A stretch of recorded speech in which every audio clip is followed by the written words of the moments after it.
Like most people, I'm not perfect. I have my share of battles that I face from time to time. But I want to share a word with you, and maybe this is for somebody out there. But I want you to understand that when God gives me a word, it's not just for people out there or people that need it, it's also for myself. Last night, I was struggling with the desire of being loved and accepted. It's something that I've been struggling with since I was little, dealing with some of the abuses that I've dealt with as I grew up. Always wanted to fit in, or always needed that feeling of being loved and accepted by somebody. Because I never really saw a healthy family setting. I always wanted a family of my own, and I always wanted to have lots of love in the household and all that kind of stuff. And it seems no matter how I tried, it never quite turned out that way. I mean, I've had multiple marriages and divorces, so that goes to tell you that things didn't always work out the way I had planned them to work out. So for the most part, every now and then something creeps up inside of me, and I get depressed and I feel lonely, and I push it to the side. I don't deal with it. I don't deal with it because it's too much to deal with. You know, I got a lot of other external things to deal with. Like I got a ministry to build. I got kids that I got to look after. I got other people that need me, and I don't have time to be weak and deal with some of the stuff that I need to deal with internally. So last night, God gave me some comfort by giving me this analogy about not dealing with stuff. I'm no stranger to the idea of dealing with stuff because I've been to counseling. I still am in counseling, as a matter of fact. So I understand the value of having to deal with situations and problems internally, and if you don't deal with them, how it affects you. But me and my naivety is like, you know, I'm strong. I'm a strong woman. I make it through a lot of stuff. And that's true. I have survived a lot of things, but on the same note, even Superman and Batman have their weaknesses. God told me that basically it's not so much the problem. It's the problem. It's not so much the problem that cripples us. It's the refusal of dealing with the problem that cripples us. It's the refusal of uncovering what's been covered to get at the root of what the issue is to get your healing. Now, contrary to popular belief, people think that us ministers, that all we do is go lay hands on people and everything is fixed. Everything is well. People are healed. Not always the case.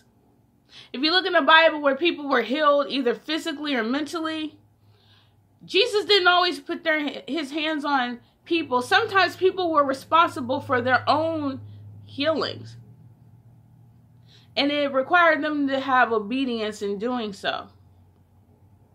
Like the man who had to go wash himself 7 times in the river. He had to be obedient to go do that.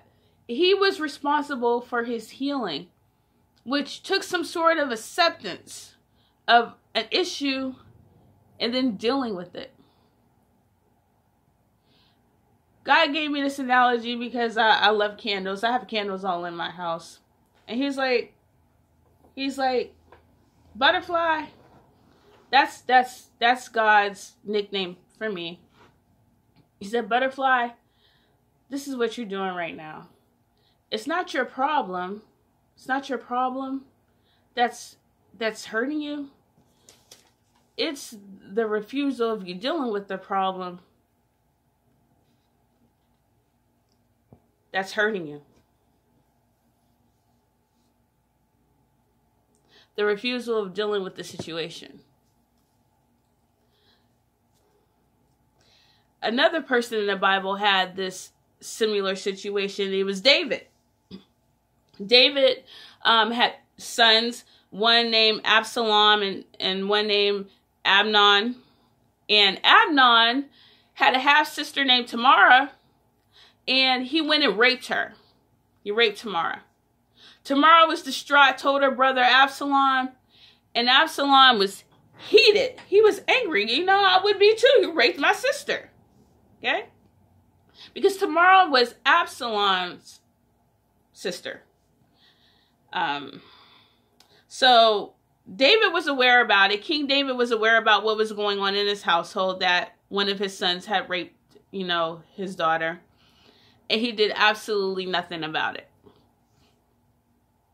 Refusing to deal with the situation. Now, some say maybe David felt some kind of way, that he felt like he couldn't judge Amnon, because in times past, if you remember, David had an adulterous affair with Bathsheba, conceived a child, that God took that child, the child died, God took that child. So maybe David felt inadequate to judge the situation because of his own sins back in times past.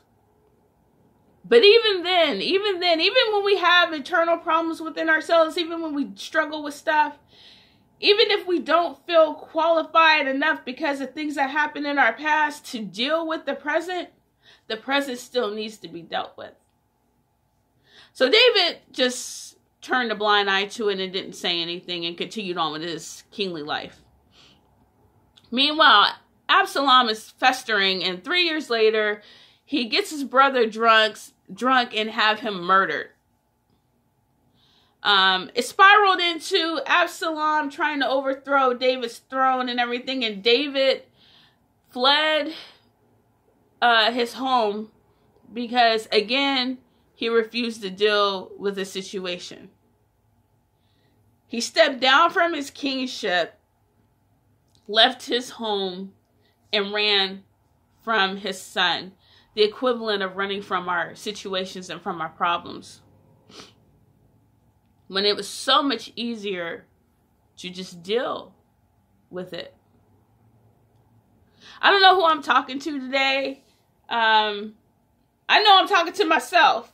But I know that talking to myself about this situation can also help those who are going through the same thing. It is my prayer that you get down to the root and deal with the situations that God needs you to deal with, so that you can be responsible for your own healing. Because sometimes healing don't come with just a touch. And sometimes healing don't come on an instant. Sometimes healing comes with preparation and laying everything out on the table and taking a look at where you are now and unsurfacing some things that you probably think are ugly and probably think that are dirty and nasty and things that you just want to forget about sometime. There's so much that I just wish that I could forget sometimes. Oh God, am I getting emotional? There's some things I wish I could forget sometime. But even in the midst of not totally being able to forget, because we all have brains, we all have memories, and we process things. Even though that happens, healing still could come, because God has a way of redeeming the time. God has a way of clothing you in your mind and giving you peace. But sometimes we have to be responsible for our own healing. Sometimes God's not going to always snap his fingers. So we have to be more diligent and be more honest with ourselves about what we're going through, and not just keep pushing it in the back of our head and pushing it to the side. So this morning, I've been into a lot of prayer and a lot of worship, because this chick right here has some stuff she needs to unsurface and deal with.